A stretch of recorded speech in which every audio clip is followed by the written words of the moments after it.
After a taxi drive of which I have absolutely no recollection, we arrived in Varkala, which is a very beachy town. Beachy, cliffy, touristy, stally, bar-y, and exceedingly hot. Varkala was, I think, a bit of a mistake. We were under the impression that it was sort of a satellite suburb of Triv. Its full name being, you're going to be impressed now, Thiruvananthapuram.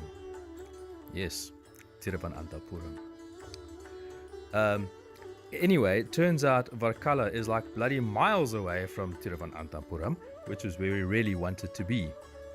That and the fact that it was about 97 degrees in Varkala made us decide that we were going to politely forego the second night that we had booked there and hightail it to Thiruvananthapuram proper, where all of the interesting sights were to be found.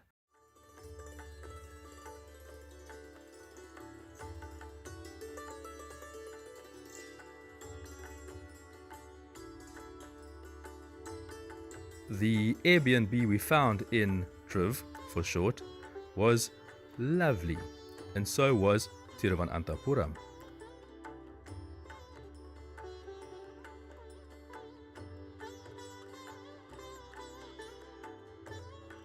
We had a very nice tour around Thiruvananthapuram, guided by a very helpful, polite young man by the name of Sabat.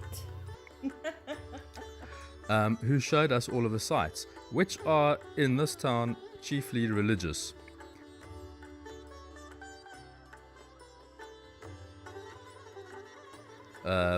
There were mosques, churches and temples in various shades, sizes, configurations, etc. It is very churchy, mosquey, temple-y town.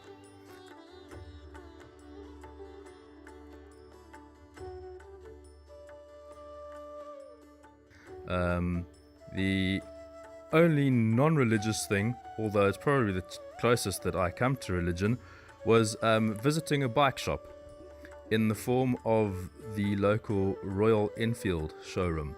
Ed was in his element, and maybe one day we will be the proud owners of a pair of Royal Enfields. Stranger things have happened. I must just tell you about Kim and the bloody bananas. There are 40 different kinds of banana. Kim developed a bit of an obsession with trying to find all of the different types and take pictures of them, which was a source of some amusement for our driver, who had to slam anchors and veer off into side streets and knock people over on the pavement, etc., in an attempt to satisfy Madame's curiosity and allow her to take pictures of all of these fantastic fruit. But it was worth it. Is that not the best selection of bananas that you have ever seen in your entire life?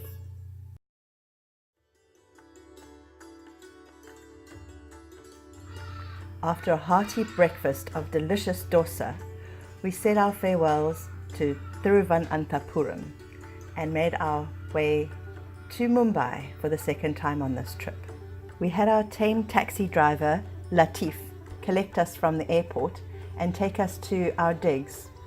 We were staying in a new part of Mumbai that we hadn't explored yet, and it was very interesting.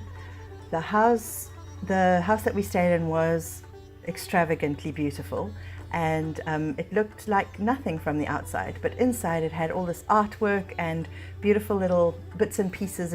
That evening we went to a restaurant called The Social at Vesuvia Beach, and it was amazing. It was like, we walked up the stairs and it was so loud, it felt like you were walking into a nightclub, and Ed and I are just like, okay, well, whatever, we'll do whatever is up at the top.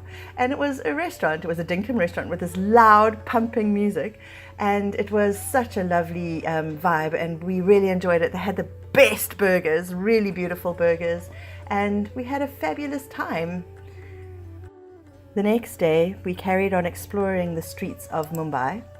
of Bandra in Mumbai, and buying little trinkets. I got some bracelets from these gentlemen, and we hooked up with our friend Tusha at a trendy little restaurant in the middle of Bandra.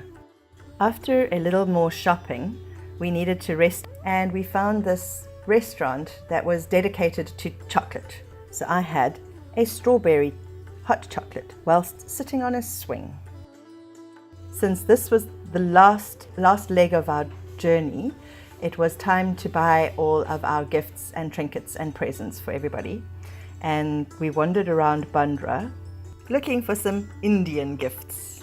Ed found a really cool t-shirt shop the last time we were in Mumbai called Tantra, and so we set out on a mission to find some Tantra t-shirts for bringing back home. We went back down to Kolaba because we wanted to go and visit the Chhatrapati Shivaji Maharaj Vastu Sangrahalaya, which used to be the old Prince of Wales Museum. And it was a little bit disappointing because we've seen most of the things that were on display there in situ on our travels. We went back to Bandra over the Worli Sea Link, which connects the two parts of the city.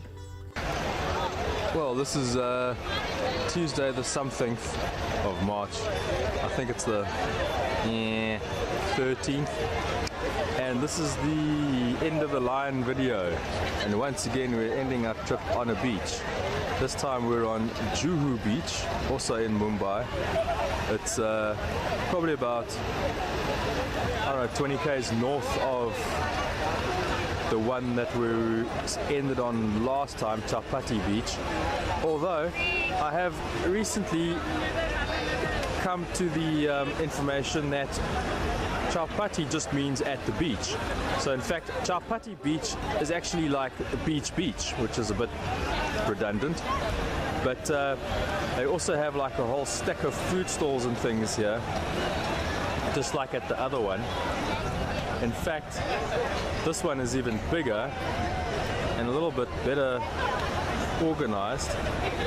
Yeah, we just had Szechuan noodles and pav bhaji for, I don't know, like $60. So yeah, this is a different part of Mumbai to the one we were staying in last time. The area that we're in is quite lawny, but you know, down the beach, so casual.